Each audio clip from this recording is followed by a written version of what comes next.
Citoyennes, citoyens, salut et fraternité, chers compagnons, bonjour. Me revoilà. Nous sommes aujourd'hui le 16 octobre. C'est le jour des Hedwige. Le chapitre 67 du Tour de la France par deux enfants, écrit par G. Bruno. Une lecture par votre serviteur, Grégory Baudouin. Le chapitre 67, André et Julien quittent Monsieur Gertal. Pensée triste de Julien. Les regrets de la maison maternelle. La maxime du jour, combien sont heureux ceux qui ont un père, une mère, un foyer auquel viennent s'asseoir après le travail tous les membres de la famille unis par une même affection.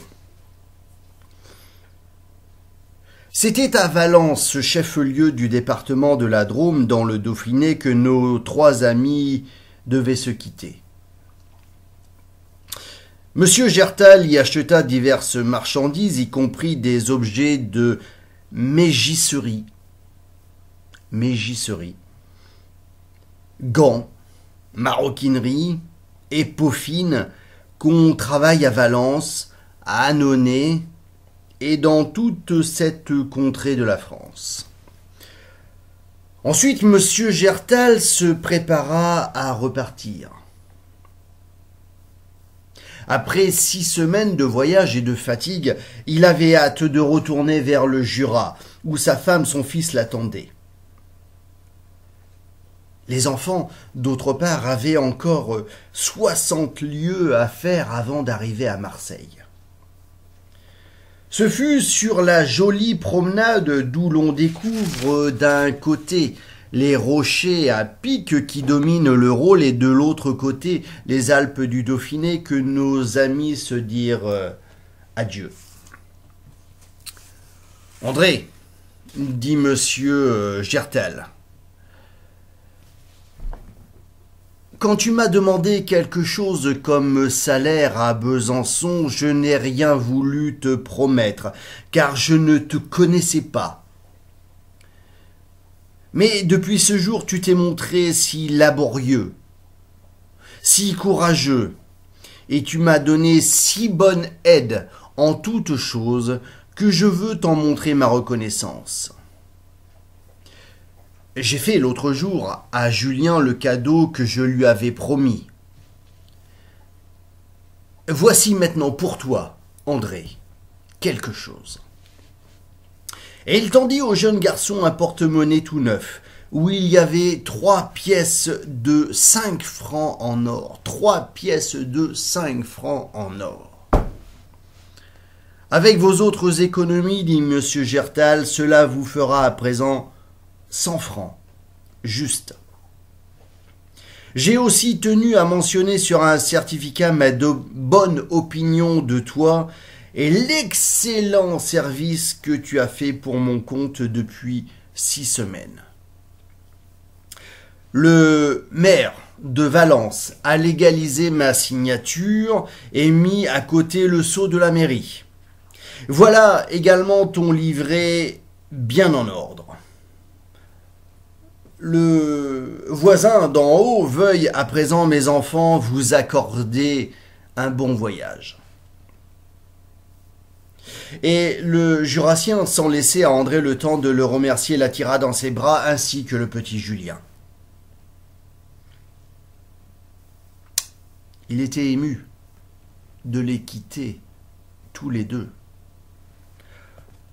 Au moment de se séparer, il se souvenait de ces jours passés avec eux, du travail qu'on avait fait ensemble et aussi des plaisirs, des anxiétés éprouvées en commun. Il songeait à cette nuit d'angoisse en Auvergne, pendant l'incendie. Et par la pensée, il revoyait André emportant entre ses bras le pauvre Jean-Joseph. À demi-voix, le cœur gros, il dit aux enfants en leur donnant le baiser d'adieu: « Le grand architecte de l'univers vous bénisse, enfants, et que celui-ci vous rende le bien que vous avez fait au petit orphelin d'Auvergne. 1 heure après, les 2 enfants, leur paquet sur l'épaule, suivaient la grande route de Valence à Marseille, qui longe les cours de la Rhône. Le petit Julien était sérieux par moments, il poussait un gros soupir. Ses yeux baissés étaient humides comme ceux d'un enfant qui a grande envie de pleurer. Ce nouveau départ lui rappelait les départs précédents. Il songeait à Falsbourg, à la bonne mère Étienne, à madame Gertrude et aussi au pauvre Jean-Joseph qui, en le quittant, lui avait dit que j'ai de la peine, Julien, de penser qu'ici-bas nous nous verrons peut-être plus jamais. Et en remuant tous ces souvenirs dans sa tête, dans sa petite tête, l'enfant se sentit si désolé que le voyage lui parut devenu la chose la plus pénible du monde. Lui, si gai d'ordinaire, ne regardait même pas la grande route, tant elle lui paraissait longue, triste et solitaire. Le cadeau de M. Gertal, qui lui avait tant ravi au premier moment, ne l'occupait guère. Il portait son parapluie neuf d'un air fatigué sur l'épaule, et il ne put s'empêcher de dire à André : « Mon Dieu, que c'est donc triste de quitter sans cesse comme cela les gens qui vous aiment et n'avoir plus de famille à soi, d'amis avec qui l'on vive toujours, ni de maison, ni de ville, ni rien. André, voilà que j'ai de la peine à présent d'être toujours en voyage. » Julien s'arrêta car sa petite voix était tremblante comme celle d'un enfant qui a les larmes aux yeux.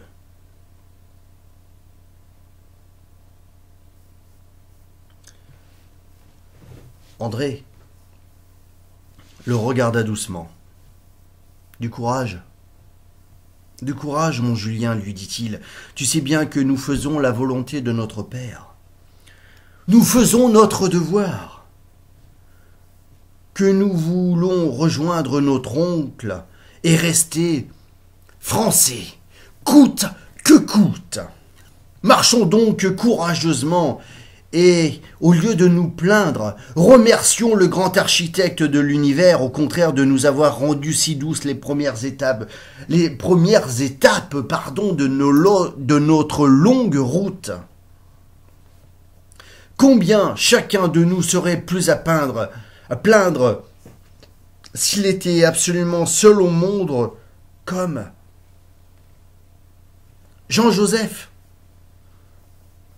Oh mon petit Julien, puisque nous n'avons plus ni mère, ni père, aimons-nous chaque jour davantage, tous les deux, afin de ne pas sentir notre isolement. Oui, dit l'enfant en se jetant dans les bras d'André, et puis sans doute aussi le grand architecte de l'univers permettra que nous retrouvions notre oncle. Alors, nous l'aimerons tant, quoique nous ne le connaissions point encore, qu'il faudrait bien qu'il nous aime aussi. N'est-ce pas, André ? Alors, aujourd'hui, 2 gravures. La première que voici.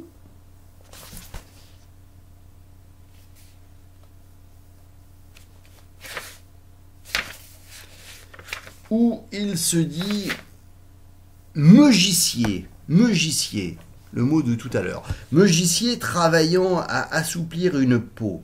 Lorsque le cuir a été tanné et qu'il a subi les premières préparations, il reste à le rendre doux et souple.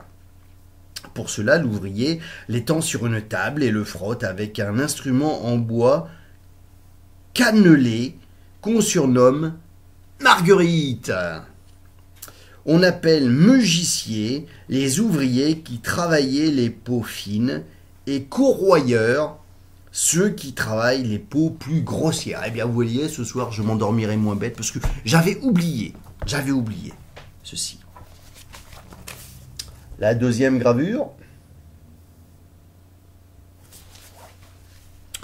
Donc le Dauphiné, baigné par le Rhône et dominé par les Alpes, est habité par une population énergique.